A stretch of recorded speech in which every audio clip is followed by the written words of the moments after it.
Chidoya wamenukwe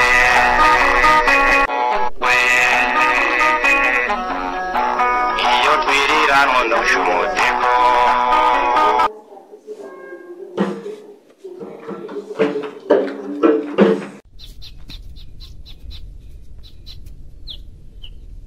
kirazira cyakajirijwe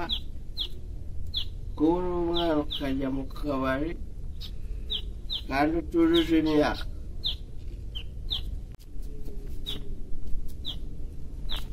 kirazira cyakajirijwe kubura umusirikare ukajya mu kabari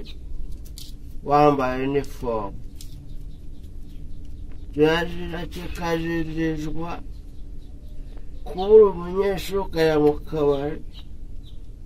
kandi wambaye nawe inifomu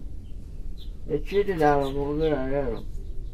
ujye munywa nkeya munywe mu rugero wowe ngubu ugiye abashikiye impano yawurute niyo mpamvu rero yanashishe aho kubaranye kandi yigende ariko ikindi kizajya kazirizwa kirazira kuba wigurizaho ugataha utasinze